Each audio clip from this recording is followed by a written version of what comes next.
Lipun channel bu mityeng tabiriba khwai tarabu channel asigi maikeidagi taramna okjari. Iramdamgi oiba phungawari loinana tonghan furup kanglupki wari masa kayama channel asina miyamda lepa leitana khudol tamjari loinana channel asibu hena mapung phanabagidamagta adom-adomgi thaujal nijari.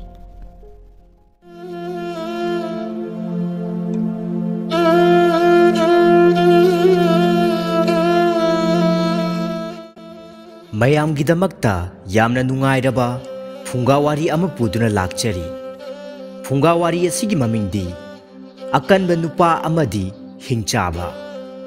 ꯃꯌꯥꯝꯗ ꯈꯨꯗꯣꯜ ꯇꯝꯖꯔꯤ. ꯊꯥꯏꯅ ꯃꯃꯥꯡꯉꯩꯗ ꯃꯃꯥ ꯂꯨꯈ꯭ꯔꯥꯕꯤ ꯑꯃꯅ ꯃꯆꯥꯕꯨ ꯌꯥꯝꯅ ꯋꯥꯅ ꯆꯥꯎꯅꯅꯕ ꯌꯣꯛꯂꯝꯃꯤ. ꯅꯣꯡꯃ ꯅꯣꯡꯃꯒꯤ ꯍꯧꯈꯤꯕꯅ ꯂꯨꯈ꯭ꯔꯥꯕꯤꯒꯤ ꯃꯆꯥꯅꯨꯄꯥ ꯑꯗꯨ ꯄꯥꯈꯪ ꯁꯥꯔꯦꯞ ꯐꯥꯔꯛꯂꯦ. ꯑꯁꯨꯝꯅ ꯃꯆꯥꯅꯨꯄꯥ ꯑꯗꯨ ꯆꯥꯎꯕ ꯁꯥꯔꯦꯞ ꯐꯥꯔꯛꯄꯗ ꯃꯃꯥ ꯂꯨꯈ꯭ꯔꯥꯕꯤ ꯑꯗꯨ ꯌꯥꯝꯅ ꯅꯨꯡꯉꯥꯏꯖꯔꯝꯃꯤ. ꯂꯨꯈ꯭ꯔꯥꯕꯤ ꯑꯗꯨꯒꯤ ꯃꯆꯥꯅꯨꯄꯥꯗꯨ ꯌꯥꯝꯅ ꯀꯟꯕ ꯃꯊꯧꯅꯥ ꯐꯕ ꯃꯤꯁꯛ ꯑꯃꯁꯨ ꯑꯣꯏꯔꯝꯃꯤ. ꯂꯨꯈ꯭ꯔꯥꯕꯤ ꯃꯆꯥꯅꯨꯄꯥ ꯑꯗꯨꯅ ꯀꯟꯕꯁꯤ ꯀꯌꯥꯃꯨꯛ ꯌꯥꯝꯅ ꯀꯟꯒꯦ ꯍꯥꯏꯕꯕꯨ ꯎꯃꯪꯒꯤ ꯁꯥꯍꯤꯡ ꯆꯥꯕ ꯁꯥꯁꯤꯡ, ꯅꯣꯡꯁꯥ, ꯀꯩ, ꯀꯜꯂꯕ ꯁꯥꯃꯨ ꯌꯥꯏꯁꯥ ꯐꯥꯎꯕ ꯏꯔꯥꯏ ꯂꯥꯏꯅ ꯐꯥꯔꯒ ꯃꯍꯥꯛꯀꯤ ꯁꯥꯟꯅꯄꯣꯠ ꯑꯣꯏꯅ ꯈꯟꯗꯨꯅ ꯁꯥꯟꯅꯕ ꯉꯝꯃꯤ. ꯀꯔꯤꯗ ꯑꯃꯨꯛ ꯍꯥꯏꯔꯨꯒꯅꯤ? ꯎꯃꯪꯗ ꯍꯧꯕ ꯆꯥꯎꯔꯕ ꯎꯄꯥꯝꯕꯤ ꯀꯌꯥꯁꯤꯡ ꯂꯨꯈ꯭ꯔꯥꯕꯤ ꯃꯆꯥꯅꯨꯄꯥ ꯑꯗꯨꯒꯤ ꯃꯈꯨꯠꯅ ꯏꯟꯕꯗ ꯃꯈꯣꯡꯇꯅ ꯀꯥꯎꯕꯗ ꯎꯖꯥꯎꯁꯤꯡ ꯑꯗꯨ ꯂꯣꯏꯅ ꯕꯣꯝ ꯍꯦꯛꯇ ꯇꯨꯕ ꯖꯥꯠꯅꯤ. ꯑꯗꯨꯒ ꯎꯖꯥꯎꯁꯤꯡ ꯑꯗꯨꯒꯤ ꯆꯥꯎꯔꯕ ꯎꯁꯥꯁꯤꯡ ꯑꯗꯨꯅ ꯊꯝꯕꯧ ꯊꯦꯛꯄꯒꯨꯝꯅ ꯂꯥꯏꯅ ꯄ꯭ꯔꯦꯛ ꯂꯥꯎꯅ ꯊꯦꯛꯇꯨꯅ ꯁꯥꯟꯅꯕ ꯉꯝꯃꯤ. ꯂꯩꯕꯥꯛ ꯑꯗꯨꯒꯤ ꯂꯨꯈ꯭ꯔꯥꯕꯤꯒꯤ ꯃꯆꯥꯅꯨꯄꯥ ꯑꯗꯨꯒ ꯂꯝꯕꯥ ꯄꯥꯕ ꯉꯝꯕ ꯅꯨꯄꯥ ꯀꯅꯥ ꯑꯃꯠꯇ ꯂꯩꯇꯦ. ꯂꯨꯈ꯭ꯔꯥꯕꯤꯒꯤ ꯃꯆꯥꯅꯨꯄꯥ ꯑꯗꯨꯅ ꯂꯩꯕꯥꯛ ꯑꯗꯨꯒꯤ ꯈ꯭ꯋꯥꯏꯗꯒꯤ ꯍꯦꯟꯅ ꯀꯟꯕ ꯃꯤꯁꯛ ꯑꯣꯏꯔꯤ. ꯑꯗꯨꯕꯨ ꯂꯨꯈ꯭ꯔꯥꯕꯤ ꯑꯗꯨꯅꯗꯤ ꯃꯆꯥꯅꯨꯄꯥꯒꯤꯗꯃꯛꯇ ꯃꯊ꯭ꯋꯥꯏ ꯌꯥꯝꯅ ꯋꯥꯖꯔꯝꯃꯤ. ꯅꯥꯏꯇꯣꯝ ꯄꯣꯛꯆꯕ ꯃꯆꯥꯅꯨꯄꯥ ꯑꯗꯨ ꯃꯤꯅ ꯐꯨꯕꯤꯈꯤꯒꯗ꯭ꯔꯥ ꯆꯩꯕꯤꯈꯤꯒꯗ꯭ꯔꯥ ꯈꯟꯖꯗꯨꯅ ꯏꯁꯣꯔꯗ ꯃꯇꯝ ꯆꯨꯞꯄꯒꯤ ꯑꯣꯏꯅ ꯃꯆꯥꯒꯤ ꯄꯨꯟꯁꯤꯕꯨ ꯉꯥꯛꯄꯤ ꯁꯦꯟꯕꯤꯅꯕ ꯊꯧꯅꯤꯗꯨꯅ ꯂꯩꯔꯝꯃꯤ. ꯂꯨꯈ꯭ꯔꯥꯕꯤ ꯃꯆꯥꯗꯨꯅꯁꯨ ꯅꯣꯡꯃꯇ ꯃꯃꯥꯅ ꯌꯥꯗꯕ ꯊꯕꯛ ꯑꯃꯠꯇ ꯇꯧꯔꯝꯗꯦ. ꯑꯁꯨꯝꯅ ꯃꯇꯝ ꯈꯔꯗꯤ ꯍꯧꯈꯤꯔꯝꯃꯤ. ꯅꯣꯡꯃꯗꯤ ꯑꯀꯟꯕ ꯅꯨꯄꯥ ꯑꯗꯨꯅ ꯃꯤꯔꯩꯕꯥꯛꯇ ꯆꯠꯇꯨꯅ ꯂꯝ ꯀꯣꯏꯔꯨꯒꯦ ꯈꯜꯂꯝꯃꯤ. ꯃꯗꯨꯗꯒꯤꯗꯤ ꯑꯀꯟꯕ ꯅꯨꯄꯥ ꯑꯗꯨꯅ ꯃꯃꯥ ꯂꯨꯈ꯭ꯔꯥꯕꯤꯒꯤ ꯃꯅꯥꯛꯇ ꯆꯪꯁꯤꯜꯂꯛꯇꯨꯅ ꯃꯃꯥꯒꯤ ꯃꯈꯣꯡ ꯀꯣꯟꯗꯨꯅ ꯈꯨꯔꯨꯝꯖꯔꯒ ꯍꯥꯏꯔꯛꯂꯝꯃꯤ. ꯏꯃꯥ, ꯉꯁꯤꯗꯤ ꯅꯆꯥ ꯏꯃꯥꯒꯤ ꯃꯐꯝꯗꯒꯤ ꯈꯨꯌꯥꯊꯪ ꯑꯃꯇꯪ ꯅꯤꯖꯒꯦ. ꯅꯆꯥꯅ ꯍꯥꯏꯒꯗꯧꯔꯤꯕ ꯋꯥꯐꯝ ꯑꯁꯤ ꯏꯃꯥꯅ ꯊꯧꯖꯥꯟꯕꯤꯌꯨꯀꯣ. ꯃꯆꯥꯒꯤ ꯋꯥꯐꯝ ꯑꯗꯨ ꯇꯥꯔꯒ ꯃꯃꯥꯅ ꯑꯃꯨꯛ ꯍꯥꯏꯔꯛꯂꯝꯃꯤ. ꯏꯃꯥꯒꯤ ꯏꯕꯨꯡꯉꯣ ꯅꯨꯡꯁꯤ ꯊꯣꯏꯕ, ꯏꯆꯥꯒꯤ ꯀꯔꯤ ꯍꯥꯏꯅꯤꯡꯕ ꯂꯩ? ꯏꯃꯥꯗ ꯍꯦꯛꯇ ꯍꯥꯏꯌꯨ.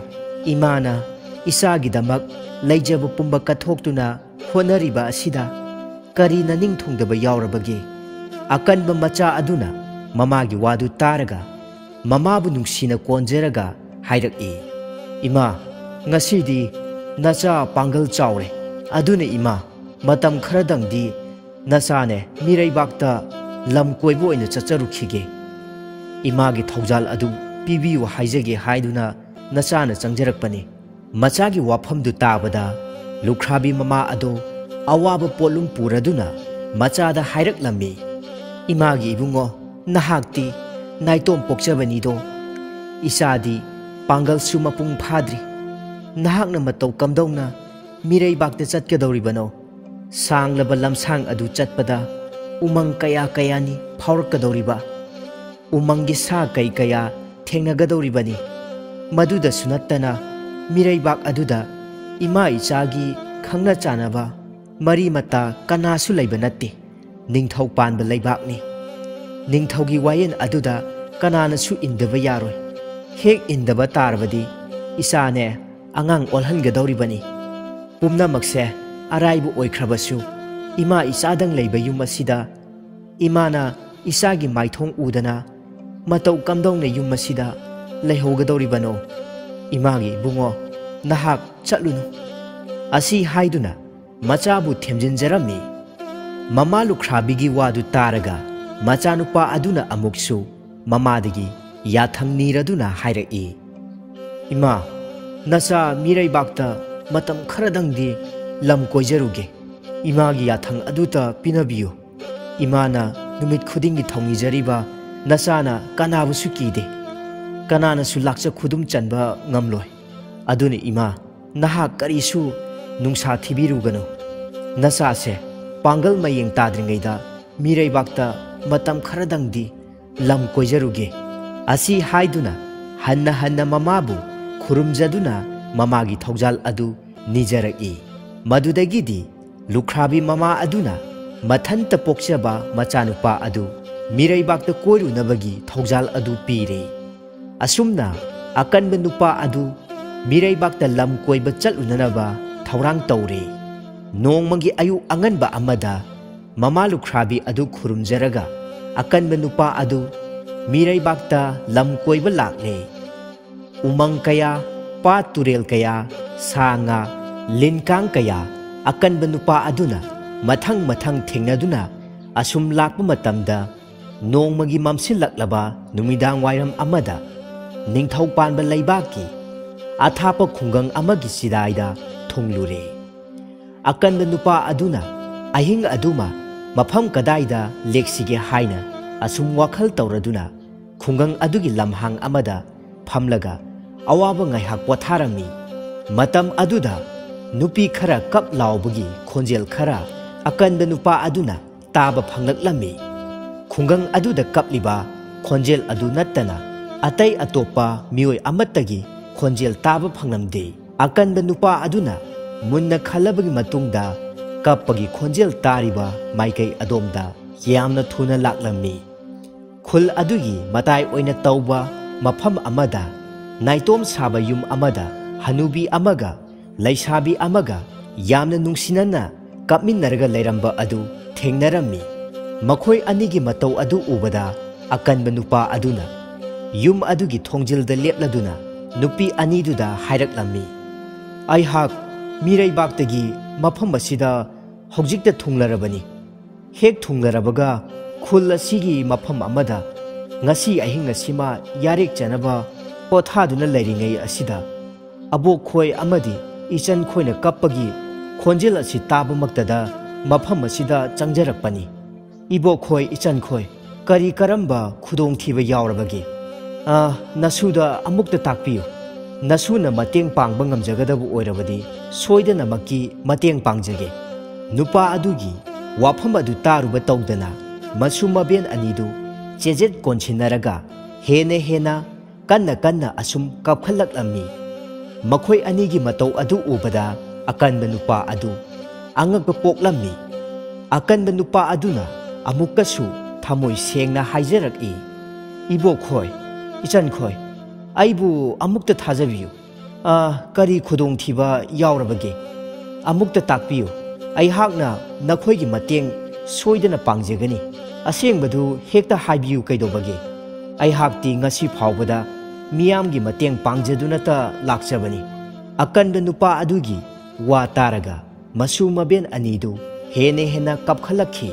Pakhum pibagi mahutta mamitna munna munna yengladuna laikhirami. Madudagidi akanba nupa aduna amuk hana hairaki. Phare nakhoina khumu haiba yadrabasu aihak ngasi ahing asimadi mafam asida leijaba tare. Aduga nakhoina thengnariba awaba adusu aina soidana mateng pangjarage. Hayeng ayu anganbada mafam asi thadoktuna aihak chachakhige. Haijariba wafam asidangdi ayaba pibiyu. Akanba nupa adugi wafam adu taraga hanubi adu yamna saungna hairaklammi. Karino ibungo nahakna tawriba matau asibo sigadaba ngaihakta ngairaba isu iben anibu kana leiti haibagi matik usit thawoidraduna amukkasu karem kathainariba adu kari pukchel kawbage. Nahak mafam asida ahing lekpa yaroi. Ngasidi isu iben anigi aroiba unaba numitni. Adunane kaplabasu noklabasu warabasu nungairabasune isu iben aikhoi ani singna pukmen pawminajage.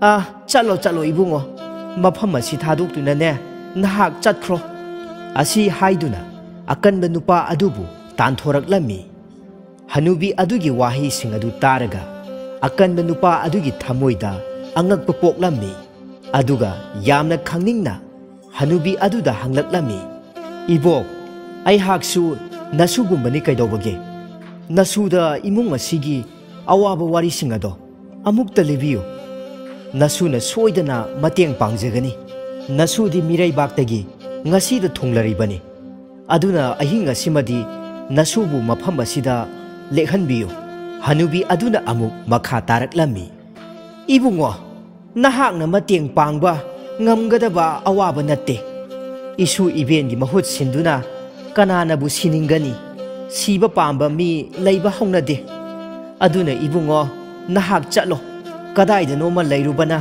nahaki nungaiba phangani akanba nupa aduna amuk hairaklammi karino ibo takpiriba wafam adubu nasudi wakhal taba ngamdre karamna kanabu karigidamakta sigadoribano nasuda mayek sengna amukta takpiyu aihak aikhoigi leibak adudadi aise khwaidigi kanba misak aduni aihakna ngamdaba amata leite aduna sibabu oirabasu hingbabu oirabasu nasuda wari adudi amukta sengna libiyu nasuna ne soidana maki ibok amadi ichan nakhoi anigine mahut sinjagani akanba nupa adugi wafam adu tabada masu maben anidu thamoida ngamkhai leitana nungaibu poklammi hanubi aduna kapna akanba nupa aduda hairaklammi ibungo nahakna aikhoigi ihut sinbigani hairabadi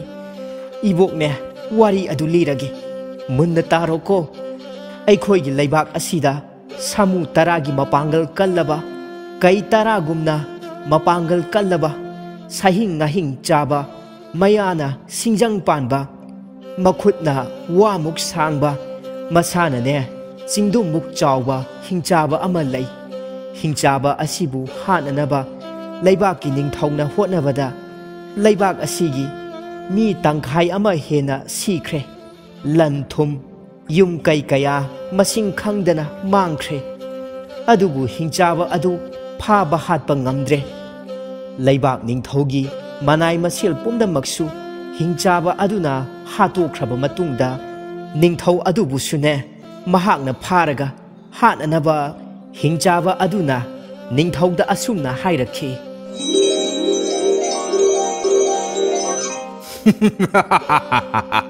Hey ningthau ngasidi nahak aigi khutta tarbani aduna aina haiba wafam ama nahakna yagadabani karigumba aihakna hairiba wafam masibu nahakna yadaba tarbadi ningthau nangbu hana hatkani aduga nahaki leibak asida leiriba mioi pumnamak aigi chinjak oina numit khudingi phaduna chagani aduna ningthau nangna konung asigi maning thangba saruk asida aihakna leinanaba achauba yum ama sagadabani numit khudingi oina ayuk anganbada sa ngana thanna yauba chak khudeng tara aigi chinja oina aina leiriba yum asida nanaina sel tharaktuna thilakkadabani aduga numidang khudingi aigi chara oinanaba mioi amamam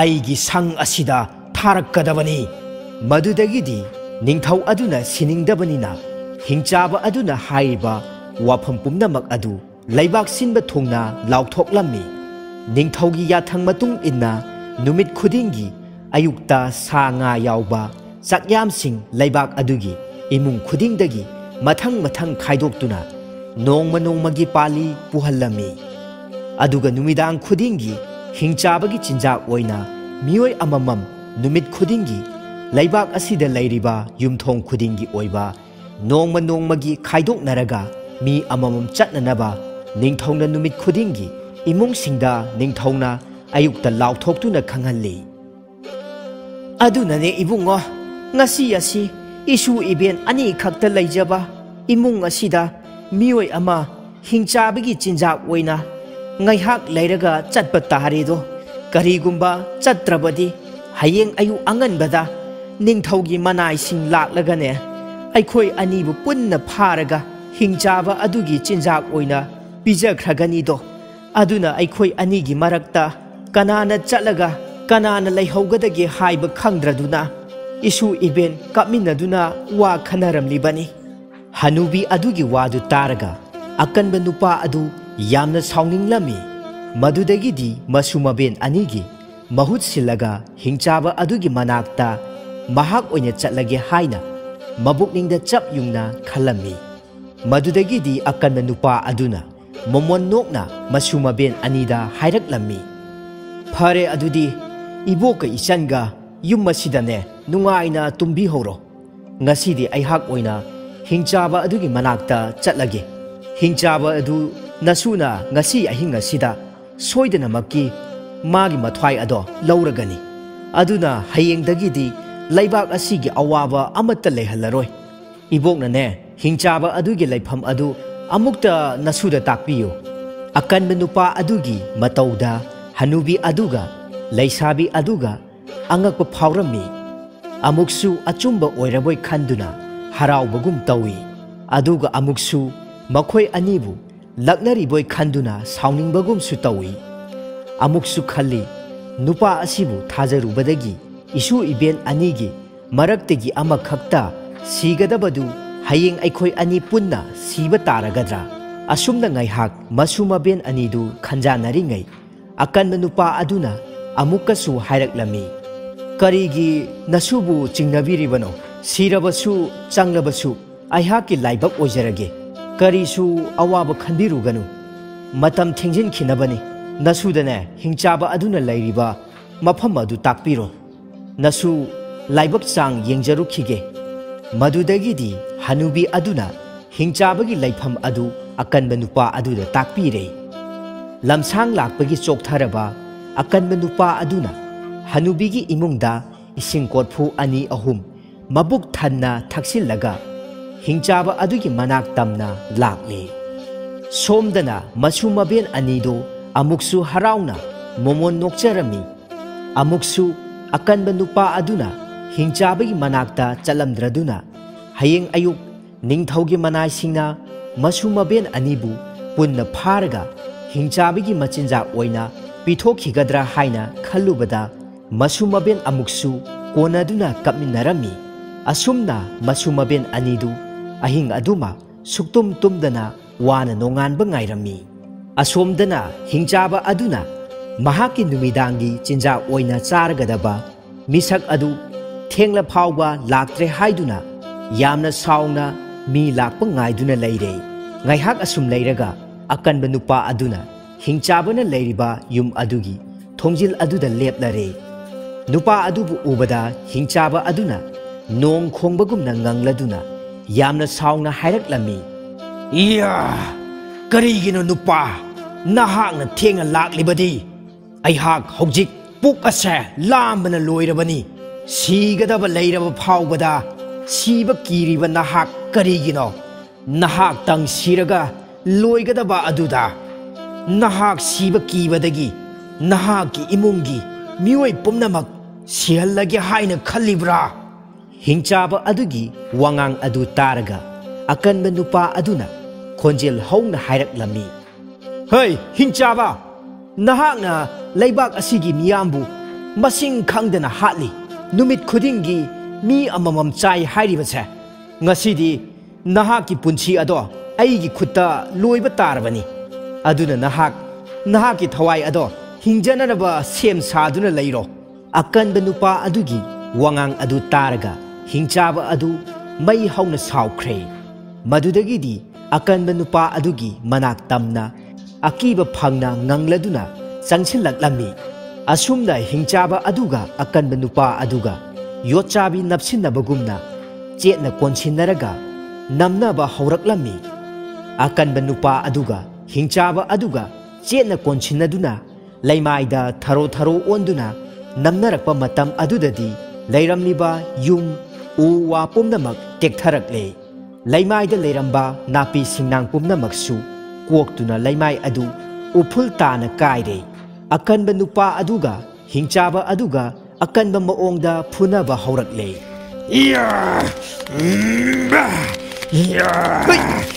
ꯍꯤꯡꯆꯥꯕ ꯉꯁꯤꯗꯤ ꯑꯩꯒꯤ ꯈꯨꯠꯇ ꯂꯣꯏꯔꯒꯗꯕꯅꯤ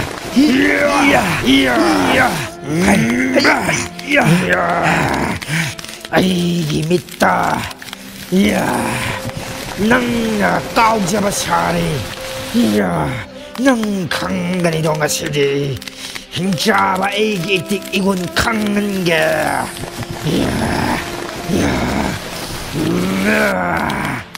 ꯂꯝꯕꯤꯗ ꯍꯧꯕ ꯈꯣꯡꯅꯥꯡ ꯎꯖꯥꯎ ꯀꯌꯥ ꯐꯨꯛ ꯐꯨꯛꯇꯨꯅ ꯂꯪꯕ ꯍꯧꯅꯔꯛꯂꯦ ꯆꯤꯡꯗꯨꯝ ꯀꯌꯥ ꯊꯨꯒꯥꯏꯗꯨꯅ ꯊꯣꯝꯅꯔꯛꯂꯦ ꯃꯈꯣꯏ ꯑꯅꯤꯅ ꯑꯃꯅ ꯑꯃꯕꯨ ꯍꯥꯠꯅꯅꯕ ꯍꯣꯠꯅꯕꯗ ꯂꯪꯅꯔꯛꯄ ꯆꯤꯡꯗꯨꯝ ꯎꯖꯥꯎ ꯀꯌꯥꯁꯤꯡ ꯑꯗꯨ ꯊꯦꯡꯒꯥꯏꯅꯕ ꯃꯇꯝꯗ ꯃꯩ ꯍꯧꯕꯗꯒꯤ ꯑꯍꯤꯡ ꯑꯗꯨ ꯃꯩꯖꯥꯎ ꯊꯥꯟꯕꯒꯨꯝꯅ ꯉꯥꯜꯂꯤ ꯃꯈꯣꯏ ꯑꯅꯤꯒꯤ ꯐꯨꯅꯐꯝꯒꯤ ꯑꯀꯣꯏꯕ ꯑꯗꯨꯗ ꯂꯩꯕ ꯂꯩꯃꯥꯏ ꯑꯗු ꯊꯣꯛ ꯊꯣꯛ ꯅꯣꯝꯗꯨꯅ ꯀꯟꯅ ꯀꯟꯅ ꯍꯥꯏꯔꯝꯃꯤ ꯃꯐꯝ ꯑꯗꯨꯋꯥꯏꯗ ꯂꯩꯕ ꯃꯤꯌꯥꯝ ꯄꯨꯝꯅꯃꯛ ꯅꯨꯃꯤꯗꯥꯡ ꯑꯗꯨꯗ ꯀꯤꯕꯅ ꯃꯄꯥꯟꯗ ꯀꯅꯥꯒꯨꯝꯕ ꯑꯃꯠꯇ ꯊꯣꯛꯅꯈꯤꯗ꯭ꯔꯦ ꯂꯩꯕꯥꯛ ꯅꯤꯡꯊꯧꯁꯨ ꯂꯣꯠꯇꯨꯅ ꯂꯩꯈ꯭ꯔꯦ ꯑꯃꯅ ꯑꯃꯕु ꯍꯥꯠꯅꯕ ꯍꯣꯠꯅꯕꯗ ꯀꯟꯅ ꯃꯨꯛꯅꯔꯛꯄꯗꯒꯤ ꯂꯩꯕꯥꯛ ꯐꯥꯎꯕꯗ ꯊꯛ ꯊꯛ ꯅꯤꯛꯂꯝꯃꯤ ꯑꯁꯨꯝꯅ ꯑꯁꯨꯝ ꯍꯤꯡꯆꯥꯕꯒ ꯑꯀꯟꯕ ꯅꯨꯄꯥ ꯑꯗꯨꯒ ꯐꯨꯅꯔꯛꯄꯅ ꯃꯈꯣꯏ ꯑꯅꯤꯃꯛ ꯆꯣꯛꯊꯅꯔꯛꯂꯦ ꯑꯁꯨꯝꯅ ꯐꯨꯅꯕ ꯌꯥꯕ ꯐꯨꯅꯔꯕ ꯃꯇꯨꯡꯗ ꯑꯀꯟꯕ ꯅꯨꯄꯥ ꯑꯗꯨ ꯋꯥꯈꯜ ꯇꯧꯕ ꯍꯧꯔꯛꯂꯦ ꯑꯍꯥꯟꯕꯗ ꯍꯤꯡꯆꯥꯕ ꯑꯗꯨꯒꯤ ꯃꯈꯣꯡ ꯑꯅꯤꯗꯨ ꯊꯨꯗꯦꯛꯂꯒꯦ ꯍꯥꯏꯅ ꯈꯜꯂꯤ ꯑꯗꯨꯗꯒꯤꯗꯤ ꯑꯀꯟꯕ ꯅꯨꯄꯥ ꯑꯗꯨꯅ ꯑꯆꯧꯕ ꯎꯖꯥꯎ ꯑꯃ ꯊꯨꯗꯦꯛꯂꯒ ꯃꯈꯨꯠ ꯑꯅꯤꯅ ꯆꯪꯗꯨꯅ ꯆꯦꯠꯅ ꯄꯥꯏꯔꯒ ꯍꯤꯡꯆꯥꯕ ꯑꯗꯨꯒꯤ ꯈꯨ ꯑꯅꯤꯗꯨ ꯇꯝꯅ ꯁꯥꯐꯨ ꯀꯟꯅ ꯊꯣꯝꯗꯔꯛꯂꯝꯃꯤ ꯑꯀꯟꯕ ꯅꯨꯄꯥ ꯑꯗꯨꯅ ꯐꯨꯗꯔꯛꯄ ꯎꯖꯥꯎ ꯑꯗꯨꯅ ꯍꯤꯡꯆꯥꯕ ꯑꯗꯨꯒꯤ ꯈꯨ ꯆꯞ ꯆꯥꯅ ꯄꯣꯞ ꯂꯥꯎꯅ ꯄꯥꯟꯕꯗꯒꯤꯗꯤ ꯍꯤꯡꯆꯥꯕ ꯑꯗꯨ ꯂꯥꯎ ꯈꯣꯡꯗꯨꯅ ꯂꯩꯃꯥꯏꯗ ꯕꯣꯝ ꯂꯥꯎꯅ ꯇꯨꯈꯤꯔꯝꯃꯤ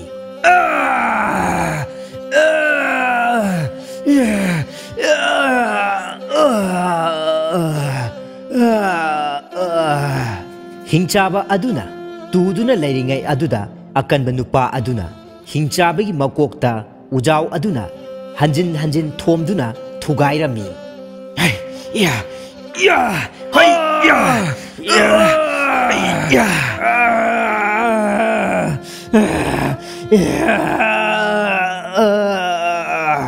ꯍꯤꯡꯆꯥꯕ ꯑꯗꯨ ꯉꯥꯏꯍꯥꯛ ꯑꯋꯥ ꯆꯩꯅꯥ ꯑꯣꯟꯅ ꯊꯣꯏꯅ ꯈꯥꯡꯂꯝꯂꯒ ꯁꯤꯈꯤꯔꯝꯃꯤ ꯍꯤꯡꯆꯥꯕ ꯑꯗꯨꯅ ꯁꯤꯔꯕ ꯃꯇꯨꯡꯗ ꯑꯀꯟꯕ ꯅꯨꯄꯥ ꯑꯗꯨ ꯃꯁꯥ ꯄꯨꯝꯕ 이හිꯡ 나හිꯡ ꯁꯥꯅ ꯁꯣꯛꯂꯗꯨꯅ ꯌꯥꯝꯅ ꯊꯨꯅ ꯍꯅꯨꯕꯤ ꯑꯗꯨꯒꯤ ꯌꯨꯝꯗ ꯂꯥꯛꯂꯝꯃꯤ ꯍꯤꯡꯆꯥꯕ ꯑꯗꯨ ꯍꯥꯠꯂꯝꯕꯒꯤ ꯄꯥꯎ ꯑꯗꯨ ꯑꯃꯠꯇ ꯆꯤꯊꯗꯅ ꯃꯁꯨ ꯃꯕꯦꯟ ꯑꯅꯤꯗ ꯇꯝꯂꯝꯃꯤ ꯃꯗꯨꯗꯒꯤꯗꯤ ꯑꯀꯟꯕ ꯅꯨꯄꯥ ꯑꯗꯨꯒ ꯃꯈꯣꯏ ꯑꯍꯨꯝ ꯍꯔꯥꯎꯅ ꯅꯣꯛꯃꯤꯟꯅꯗꯨꯅ ꯑꯍꯤꯡ ꯑꯗꯨ ꯅꯣꯡꯉꯥꯟꯕ ꯉꯥꯏꯃꯤꯟꯅꯔꯝꯃꯤ ꯅꯣꯡ ꯍꯦꯛ ꯉꯥꯟꯕꯒ ꯍꯤꯡꯆꯥꯕ ꯁꯤꯔꯦ ꯍꯥꯏꯗꯨꯅ ꯂꯩꯕꯥꯛ ꯃꯤꯌꯥꯝ ꯄꯨꯝꯅꯃꯛ ꯍꯔꯥꯎꯅ ꯂꯥꯎ ꯈꯣꯡꯕꯒꯤ ꯈꯣꯟꯖꯦꯜ ꯇꯅ ꯄꯨꯝꯅꯤꯟ ꯅꯤꯜꯂꯝꯃꯤ ꯋꯥꯐꯝ ꯑꯗꯨ ꯂꯩꯕꯥꯛ ꯑꯗꯨꯒꯤ ꯅꯤꯡꯊꯧꯅ ꯇꯥꯔꯗꯨꯅ ꯃꯅꯥꯏ ꯃꯁꯦꯜ ꯀꯌꯥ ꯊꯥꯗꯣꯛꯇꯨꯅ ꯍꯤꯡꯆꯥꯕ ꯑꯗꯨꯕꯨ ꯍꯥꯠꯄ ꯑꯀꯟꯕ ꯅꯨꯄꯥ ꯑꯗꯨꯒꯤ ꯈꯣꯡꯒꯨꯜ ꯂꯤꯔꯛꯂꯝꯃꯤ ꯑꯀꯟꯕ ꯅꯨꯄꯥ ꯑꯗꯨꯕꯨ ꯅꯤꯡꯊꯧꯅ ꯀꯣꯅꯨꯡꯗ ꯀꯧꯈꯠꯇꯨꯅ ꯍꯔꯥꯎ ꯇꯌꯥꯝꯅ ꯑꯣꯛꯂꯝꯃꯤ ꯑꯗꯨꯒ ꯅꯤꯡꯊꯧꯅ ꯑꯀꯟꯕ ꯅꯨꯄꯥ ꯑꯗꯨꯗ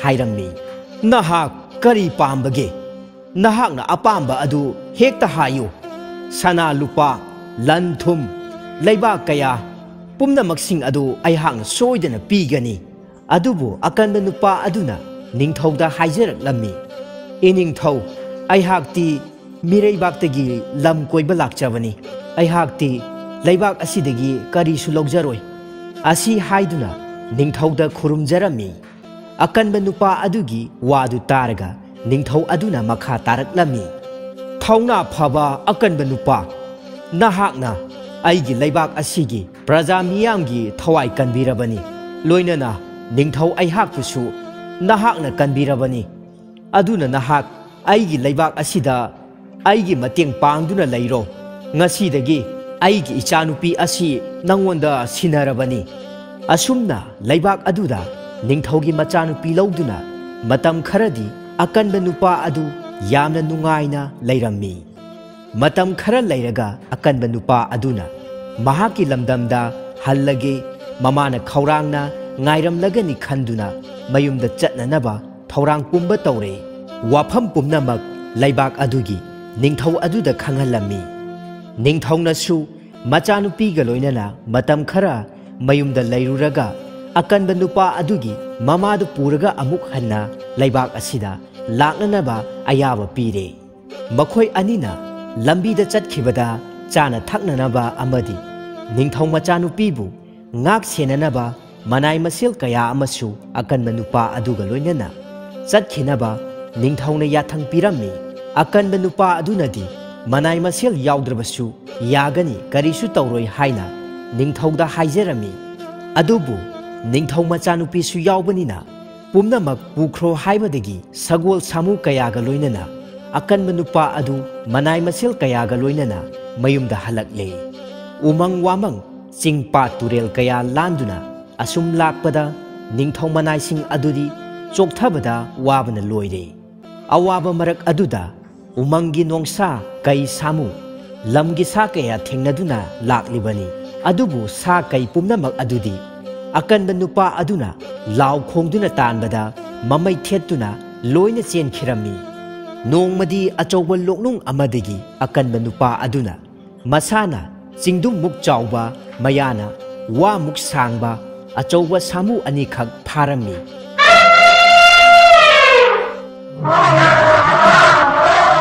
samu sing adu akanba nupa aduna mahaki mamana tongnanaba oihange khanduna mayum yongnanaba puduna lakle asum lakpana akanba nupa adugi mayum yawre akanba nupa adugi mamadu ahalgi matam oirakpana imungda pothaduna leirami macha lakle haibagi pawdu tabada yamna harauduna mapanda chenthoraklami machana samu sagol kayaga loinaduna lakliba mayamsing adu ubada angakpa amadi akiba poklami adubu akanba nupa aduna hingchaba hatpagi wari sing adu mamada liraduna tahalami aduga loinana mamau nupi adubusu masak taklami madudagidi akanba nupa aduna umangdagi pharakpa yamna chawraba samu anidu mamada utlami aduga samu aduna mamana tongnanaba pharakpani haiduna mamada sinarami akanba nupa aduna mamada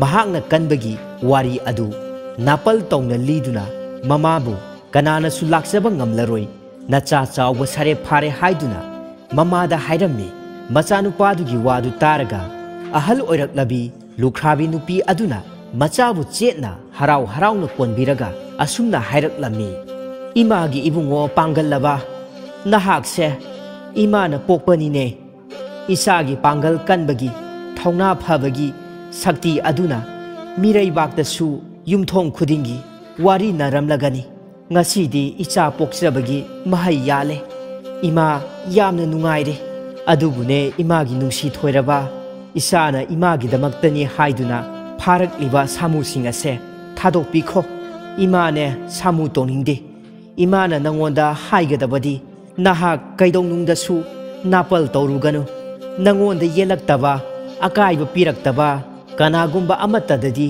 aranba tawruganu male masida lairiba thawai panba jiba khudingmakse aikhoi mioibagumna hingningba ngaktani aduna jiba singbu khak mirai biganu nahakna napangal kalli haiduna asonba singbu khak tuhat piroidabani ngasi laibak asida amadi mirai bakta isana khwaidagi hena thongna phaba pangal kanba misak ama oiribado imana nahakpu poklambadagini haibase nahak kaidonungdasu khak kauganu imasu akanbe isa pokjabagi thongna ado ngasi su lairi imada munna yengu imane khulok pisanagi nahakna kalli haiduna laibak asida phawriba adu imagumna khulok pisanaba ngambra haibado yengjau asumna akanba pokpi lukhrabi aduna machada wafamasi hairamlaga makhut anidu tingthokduna chingdum mari manga khomjilami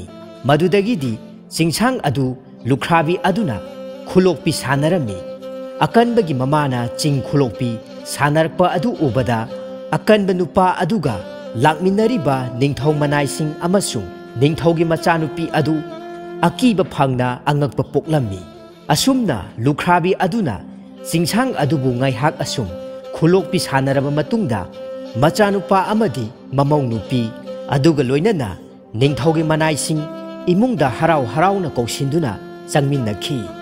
Madudagidi lukhrabi mama machado ningthaugi machanupi adubu mamau oina phangjaduna nungai yaifana pankhirami. Matang asida ngasi phungawari asi loisinjare. Matung tarakpadasu hena nungai nungairaba wari kayama puduna lakpa ngambo oijagi. Mayam pumnamapu channel asigi maikaidagi hanna hanna thagatpa phongdokjari.